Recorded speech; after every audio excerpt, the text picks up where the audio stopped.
3, 2, 1, croquete.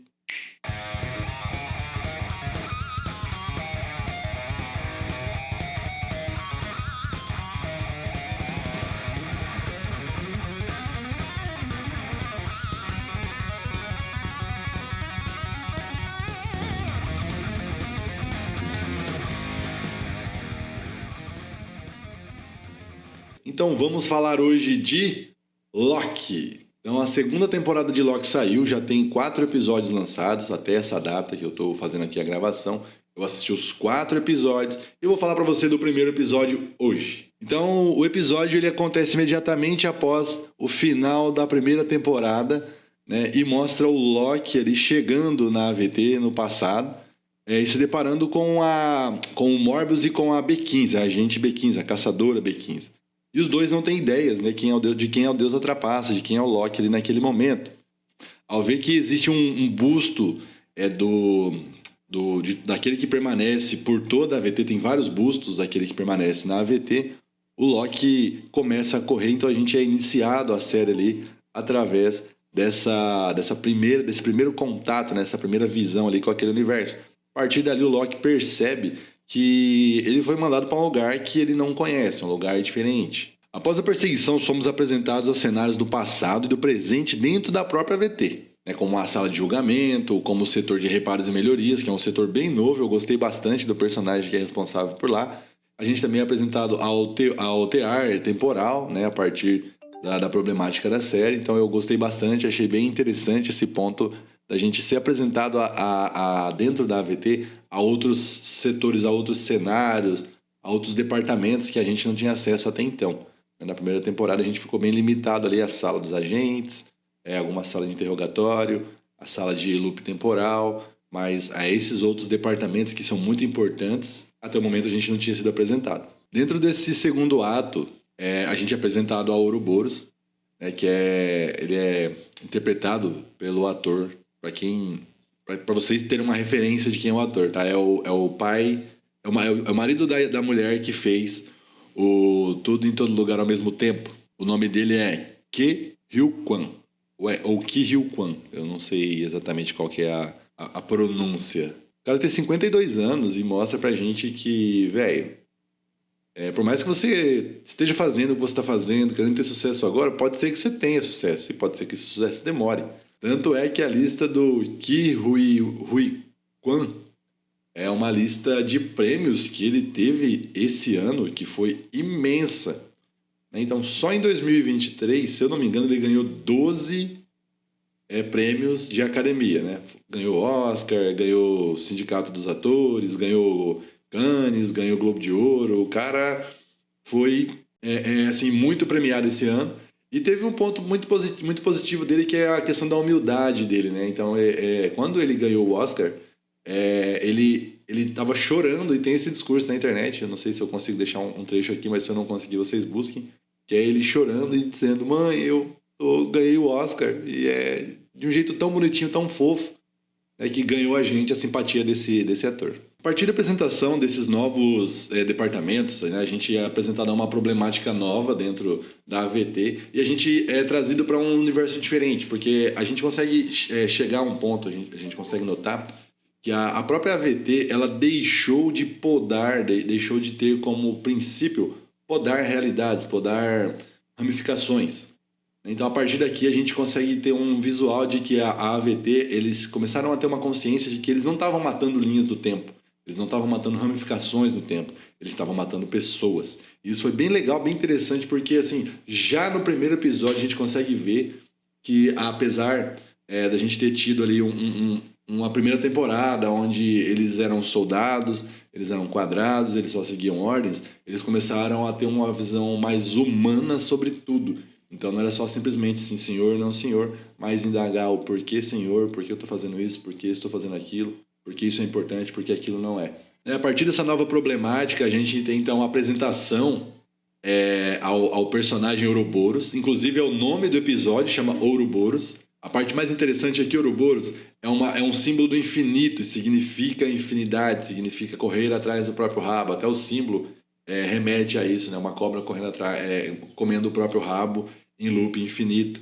Então o Ouroboros, ele traz esse visual e eu fiquei meio sem entender no começo, assim, porque é basicamente a trajetória do Loki a partir do momento em que ele se vê em uma realidade diferente e ele está transitando entre o passado, presente e futuro, né? Então, nesse trânsito dele entre presente, passado e futuro, ele acaba conseguindo passar bastante tempo dentro da AVT, conversando diretamente com o Mobius, e eles acabam chegando no setor novo, que é um setor muito interessante, parece um laboratório de cientista maluco, ele parece, sei lá, o laboratório do Bikman, dos anos 90.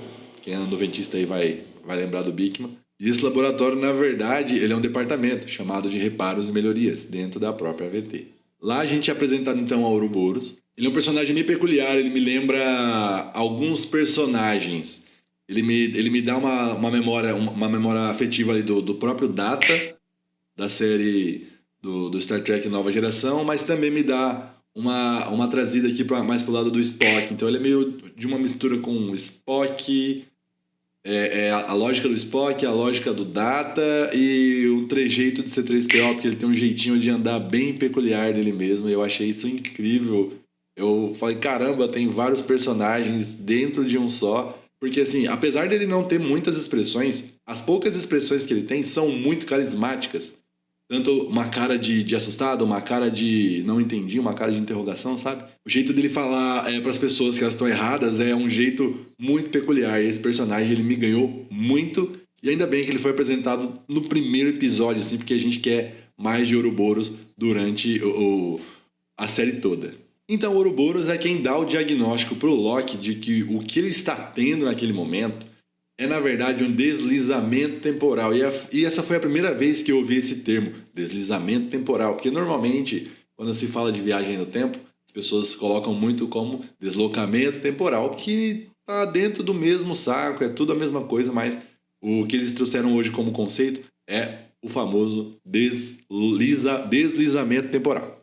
Uma vez que a viagem no tempo da Marvel havia sido apresentada até agora com base em viagem entre linhas do tempo diferentes, né? Ou seja, se a gente viaja no tempo, a gente cria uma ramificação. Então a gente não vai necessariamente viajar para a mesma linha do tempo que a gente está. Porque se a gente viajou no tempo, a gente criou uma ramificação, então a gente não está seguindo necessariamente o nosso próprio futuro, e sim um futuro que a gente criou a partir daquela viagem que foi feita.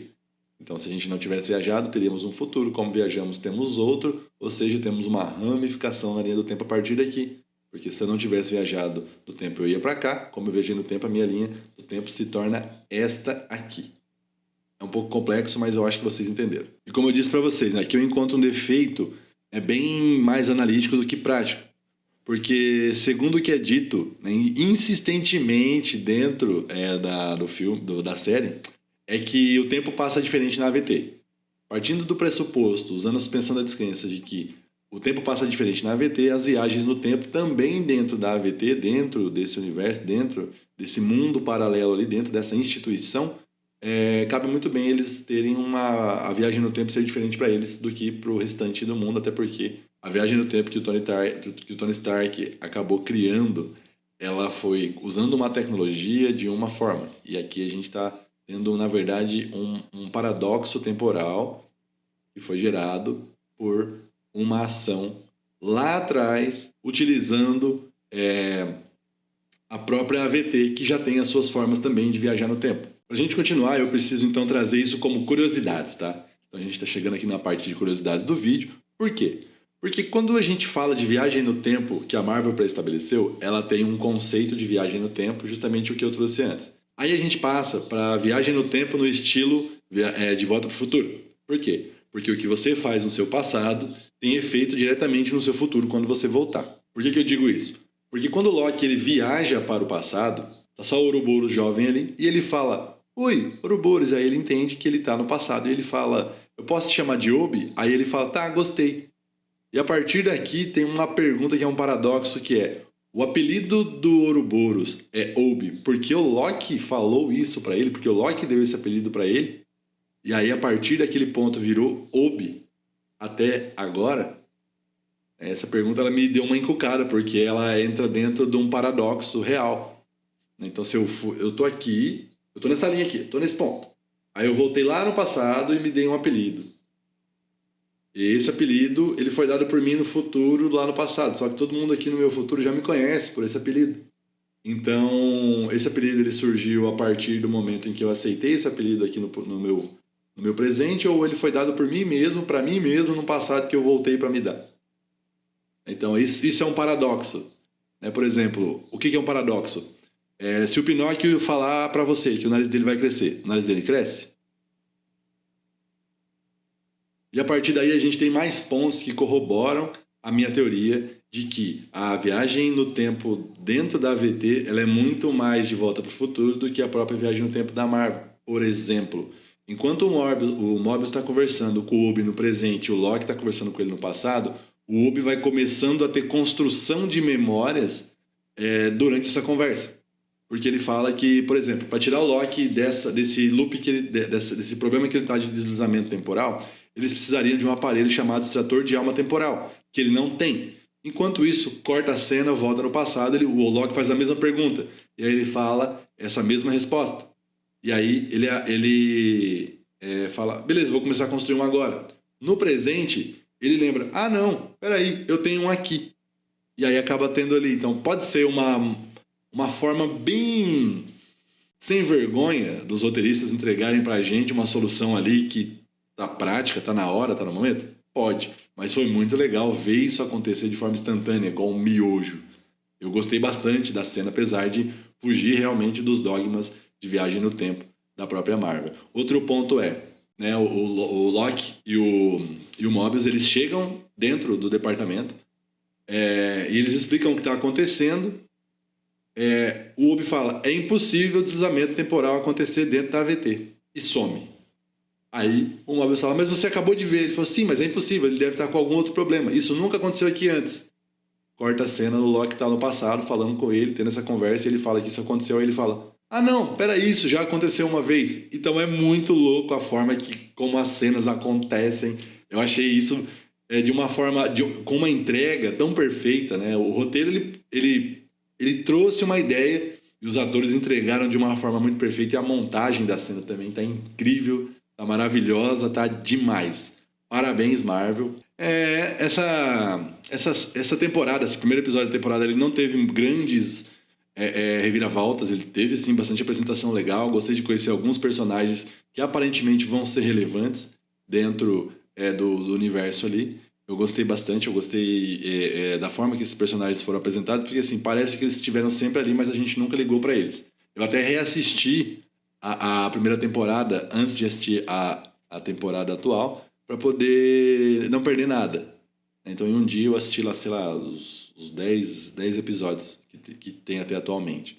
E eu não vi nenhum desses personagens novos lá na primeira temporada. Então realmente a jogada foi muito legal de deixar a gente com a pulga atrás da orelha, tipo, peraí, mas esse personagem, ele tava aqui antes? Ele fazia parte mesmo? Eu que não percebi? Ele era realmente relevante, esse cara, essa pessoa, esse personagem? Então, Marvel, vocês estão de parabéns, porque vocês estão conseguindo tecer ali na nossa cabeça teias e fazer emaranhados que a gente fica tipo, peraí, passou um ano, eu não lembro desse cara. Certo, pessoal, obrigado por vocês me assistirem aqui até agora. Lembrem-se, eu fiz lá uma playlist, a playlist está aqui, eu vou deixar em algum lugar do vídeo aqui para vocês acessarem, com a análise dos 3 episódios da série do Continental. E a gente vai continuar aqui fazendo a análise também da série do Loki, dos episódios que a gente tem disponível. O próximo episódio já está aí. Não clica no pause, deixa rolar o vídeo que você vai acessar a nossa playlist e vai continuar vendo aí nossas análises do Loki de todos os episódios dessa segunda temporada. Certo? Muito obrigado, meu nome é Alan Beiço, segue nas redes sociais, clica no sininho, compartilha, inscreva no canal, deixa comentário, faz tudo o que os youtubers pedem normalmente, tá bem? Muito obrigado, a gente se vê numa próxima. Fui!